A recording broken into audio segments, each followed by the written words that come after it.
Evo danas u kužini jedna jednostavna, zdrava kombinacija, nekakvi integralni protići, mogli bismo ih nazvati. I ja ću sad početi to vam je brzinski, a super zdravo. Prvo što ću napraviti je uzeti kukuruzno brašno i 2 decilitra kukuruznog brašna, sve ću raditi u ovoj mjerici, ću staviti u skelu. Ako se pitate zašto je sve u tim decilitrima, to je zato što radim u ovoj mjerici. Tako mi je rekao brat koji mi je dao ovu receptu i to je to. 0,75 decilitara lana, 0,75 decilitara sezama. Ja ću sad to malo promišati sa ovim kukuruznim brašnom i onda nastavljam davati. Ne, nastavljam dodavati.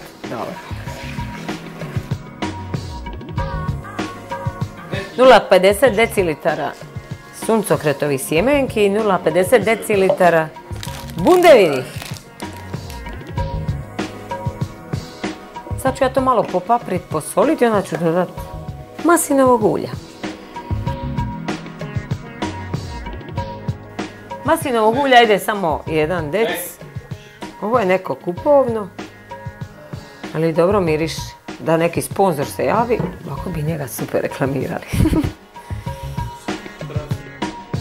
3 decilitara vode, vruće.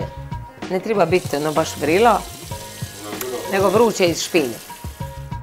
Pomoćnik mi jedan treba doniti sol i papar. Treba ga otvoriti čak i usuti unutra. Ajde, umiri se po.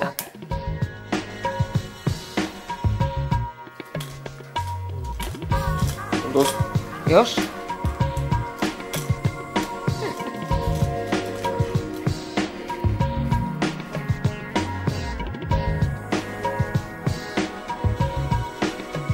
Palila sam pečnicu na 150 stupnjeva.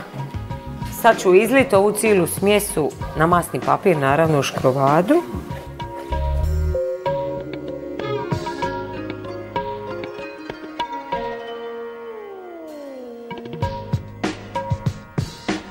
...45 minuta u pečnicu, a ako hoćete možete zadnjih 10 minuta izvaditi, na kratko posut parmezanom, da to malo ono zasjaji, zahrskavi i vratiti u pečnicu do kraja 45 minuta. Sad idem ja to staviti 150 stupnjeva.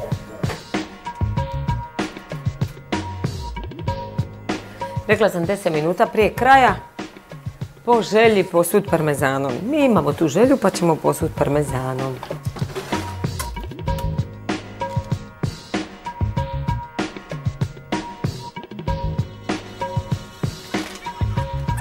I vratit ću u pečnicu na još 10 minuta.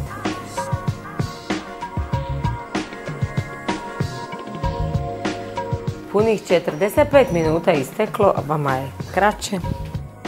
I ja ću sad to izvaditi i to bi se sad trebalo oladiti i tek onda izrizati na trakice.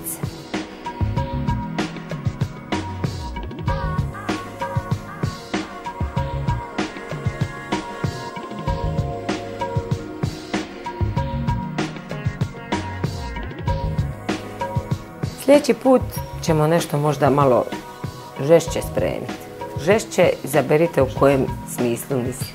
Haj Bog!